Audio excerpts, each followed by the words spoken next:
buongiorno Fioravanti, buongiorno anche al suo ospite. Buongiorno signora. Sono Stefano da Portogruaro. Si sente male, scusi Stefano. Scusi Stefano, buongiorno. Zanetta, eh? Sì, esatto. Ciao Zanetta, come stai? Allora aspetta, dammi tempo un secondo che devo andare, perché Stefano è una persona attivissima sul web, che devo ringraziare, certo. Anche lui che tra l'altro molto spesso mette, è molto bravo, molto spesso mette, questa è una pagina che aveva preparato lui, la faccio vedere perché mi piaceva molto, se riesco a farla vedere. Aveva preparato questa pagina per presentare proprio l'incontro di oggi, guardate che bella che è bravissimo, devo dire. Allora vi faccio vedere anche la sua pagina, se intanto farò domanda. No, lo ringrazio perché mi ha messo una foto di più di 10 anni fa e quindi mi ha ringiovanito. Zanetta, grazie. Questo è Stefano. Ti devo un caffè. Allora, Stefano, eccolo qua, prego. Sì, io avevo una domanda, è la seguente. Lei, senatore, ricorda spesso il suo impegno nell'aver presentato un disegno di legge riguardante l'etichettatura obbligatoria dei prodotti alimentari. Io ho saputo però che nei processi di lavorazione, ad esempio degli yogurt o dei succhi di frutta, si applica l'origine doganale, ossia la confezione di succo di frutta alla mela può fregiarsi del marchio Made in Italy, anche se ad esempio viene dal Sudafrica o dalla Cina, purché l'ultima fase di trasformazione del prodotto avvenga in Italia. Mi pare una truffa bella e buona, secondo me.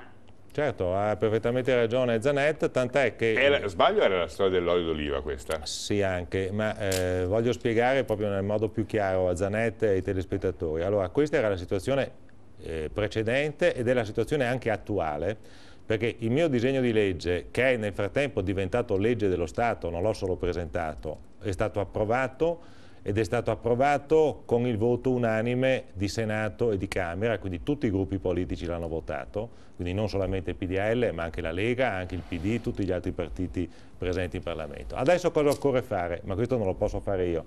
Il Ministro dell'Agricoltura e il Ministro dell'Industria devono fare i decreti attuativi, filiera per filiera.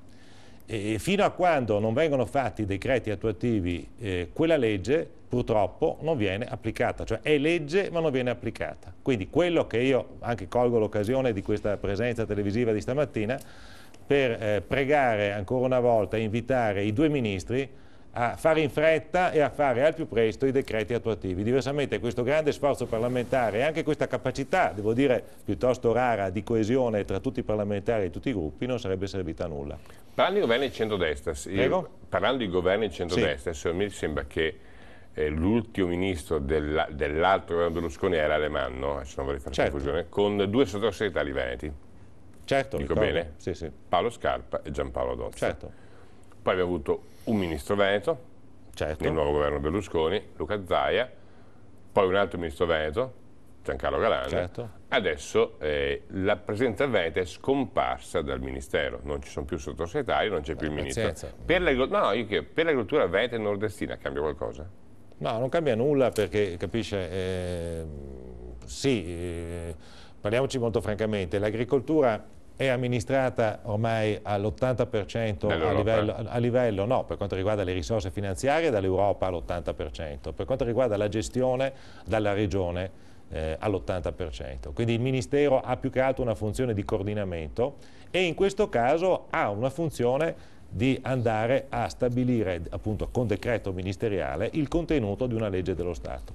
Quindi io mi auguro che il Ministro Romano sia in grado di interpretare questa volontà unanime del Parlamento italiano e quindi del popolo italiano e di realizzare al più presto i decreti attuativi, perché la gente vuole sapere che cosa mangia, la gente vuole sapere se lo yogurt è fatto con latte italiano o con latte straniero, vuole sapere se la passata di pomodoro è fatta con pomodori italiani o con pomodori cinesi, ha il diritto di sapere questo la gente italiana, il consumatore italiano, e gli agricoltori italiani hanno il diritto sacrosanto di non vedere defraudato il loro lavoro e la loro ricerca di qualità, i loro processi produttivi. Attualmente è così, il mio disegno di legge, che è diventato disegno di legge che legge di tutti i parlamentari italiani, non me ne voglio arrogare solo io il merito, però il merito di tutti i parlamentari italiani, una volta tanto, tutti insieme, hanno fatto questo sforzo e il Ministro oggi ha il dovere di realizzarlo.